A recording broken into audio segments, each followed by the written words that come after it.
Welcome dear students in AC starter. आज मैं आपको वर्कशीट नंबर 8 करवाने जा रहा हूँ। आज की जो वर्कशीट है वो इंग्लिश की वर्कशीट रहने वाली है और दूसरी जो वर्कशीट है वो एसएससी की वर्कशीट आई है। पहले हम इंग्लिश की वर्कशीट कर लेते हैं और एक क्लास 8 के लिए वीडियो रहने वाली है। ठीक है, जैसे कि आप जानते हैं कि यहाँ पर आपको जो है अपना नेम लिखना है और यहाँ पर जो है आपको क्लास टीचर का नेम लिखना है। अगर आप कॉपी में कर रहे हो तब भी आपको लिखना है, डेट भी मेंशन जरूर करनी है। ठीक है, आज जो हम वर्कशीट करने जा रहे हैं वो सुनामी से ही रिलेटेड है। ठीक है, तो आप जैसा कि जानते हैं कि वर्कशीट नंबर 7 के अंदर भी हमने जो है एनिमल के बिहेवियर के बारे में जाना था, है ना। डॉग के बारे में, बर्ड के बारे में, एलिफेंट के बारे में, फ्लेमिंगोज के बारे में। ठीक है, आपको पता है एनिमल जो है वो अमेजिंग थिंग्स होते हैं, कर सकते हैं वो अमेजिंग थिंग, है ना।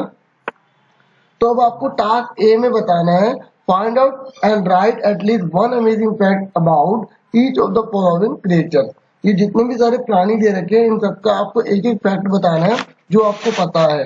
ठीक है, तो जैसे हनी बी का इन्होंने एग्जाम्पल दे रखा है, आप देख सकते हैं एग्जाम्पल के तौर पर हनी बी यानी कि मधुमक्खी कैन रिमेम्बर फैमिली फ्लावर्स। जिस फ्लावर पर वो जा चुकी है उसको वो याद रख सकती है, ये हनी बी की खास बात है। तो ऐसे ही मैंने वेल के बारे में लिखा है, well is the largest aquatic animal. Well जो है एक्वाटिक पानी में रहने वाली सबसे बड़ी जानवर है। ठीक है, तो आप ये भी लिख सकते हो कि एक वेट जो होती है वो 30 एलिफेंट की वेट के बराबर होती है। ठीक है, ऐसे ही एंट का मैंने लिखा है, an ant can lift 20 time its own body weight. जो चींटी है ना वो अपने वजन का 20 गुना भार उठा सकती है ज्यादा। ठीक है, ऐसे कैट के बारे में लिखा है, a cat can jump up to 6 times their length.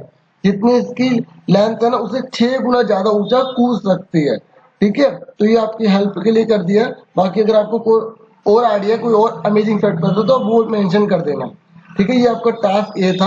अब हम टास्क बी कर लेते हैं। टास्क बी में क्या बोला गया है, let us read the last part of this lesson. आज लेसन का लास्ट पार्ट पढ़ने जा रहे हैं। Answer the question that below. तो आपको आंसर देने हैं, तो पहले हम पढ़ लेते हैं कि हमें पैसेज में क्या बताया गया है। हमें बताया गया अलोंग इंडिया कुड्डालोर कोस्ट, जो कुड्डालोर जो कोस्ट है इंडिया का, where thousand of people perish. Perish मतलब होता है मर गए। ठीक है, buffaloes, goats and dog were found unharmed. देखो एक और इंसान कितने मर गए, लेकिन जो बफेलोज थे, जो गोट्स थी, जो डॉग्स थे वो बच गए, उनको कोई नुकसान नहीं हुआ। तो याला नेशनल पार्क इन श्रीलंका, जो याला नेशनल पार्क है वो श्रीलंका में है, is home to a variety of animals. ये बहुत सारे जानवरों का घर है, इंक्लूडिंग इसके अंदर कौन कौन रहते हैं, elephant, leopard and 130 species of birds. पक्षियों की 130 प्रजाति रहती है।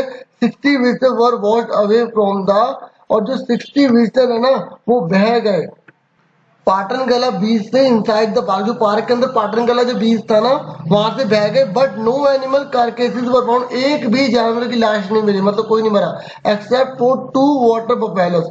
केवल 2 ही वाटर बफेलोस मरी है। ठीक है, about an hour before the tsunami, और ये कह रहा है एक घंटा पहले सुनामी से हिट, पीपल एट याला national park had observe 3 elephant running away from the Patan गला बीच। देखो 3 हाथी जो है ना, 1 घंटा पहले सुनामी आने से पहले ही हाथी भागने लग गए थे। ठीक है, और श्रीलंका जेंटलमैन, और सॉरी, और Sri Lankan gentleman who lives on the coast near Galle, जो गैले के पास में रहता था, said his 2 dogs would not go for their daily run on the beach. उसने बोला कि जो मेरे 2 कुत्ते रोज दौड़ने के लिए जाया करते ना बीच पे, वो गए नहीं। They are usually excited to go on the outing. ठीक है, on outing he said, but on that day they refused to go। और देखो हमेशा वो जाते थे बाहर, ठीक है, लेकिन उस दिन उन्होंने जाने से मना कर दिया। And most probably saved his life, और उसकी लाइफ भी उन्होंने बचाई दी।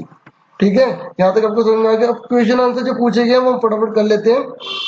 तो पहला फिलअप ये है कि park is being discussed in the ever passage. कौन से पार्क को यहाँ पर डिस्कस किया गया, याला नेशनल पार्क को डिस्कस किया गया। हमने यहाँ पर देख लिया था याला नेशनल पार्क, आप देख सकते हैं, ये आपको दिखाई दे रहा होगा, है ना। उसके बाद कितने विजिटर जो है वो बह गए थे पाटनगला बीच से, 60 विजिटर बह गए थे। ठीक है, तो 60 विजिटर, हमें 60 लिखा हो तो विजिटर हमें फिल करना था। ठीक है, उसके बाद थर्ड क्वेश्चन हमारे सामने, in Galle the dogs refuse to go to the beach with their master, because जो गैले है ना उसमें कुत्ते ने जो है बीच में जाने के लिए मना क्यों कर दिया था, क्योंकि वो थक गया था। ठीक है, क्योंकि उसने एक सेंस महसूस कर लिया था कि भाई यहाँ पर डिजास्टर आने वाली है, या वो बहुत भूखा था। तो इसका सेकंड आंसर आप टिक कर दोगे। यहाँ तक आपको क्लियर हो गया प्यारे बच्चों। अब हम आगे करते हैं प्यारे बच्चों। देखो नेक्स्ट क्वेश्चन हमसे क्या पूछा गया है। हमने बोला कि एक न्यूज़पेपर रिपोर्टर आया, ठीक है, कहाँ पर आया, याला नेशनल पार्क में आया, आफ्टर सुनामी होने के बाद आया। अब आपको उसकी हेल्प करनी है कि जो वो रिपोर्ट में न्यूज़पेपर में सही से लिख सके।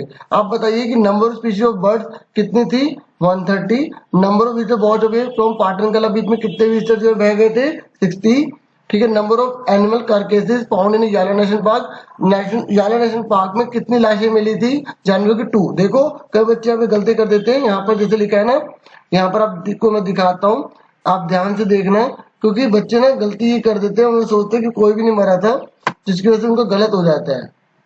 आप देखिए यहाँ पर जो लिखा है ना, no animal carcasses were found, तो बच्चे सोचते हैं कोई भी जानवर नहीं मरा, लेकिन आगे एक्सेप्ट लिखा है, मतलब सिवाय फॉर 2 वाटर बफेलोज। ठीक है, 2 वाटर बफेलो जो है वो मर गई थी। ठीक है, 2 आंसर आएगा। ठीक है, यहाँ गलती मत करना, आराम से करना, सही से करना।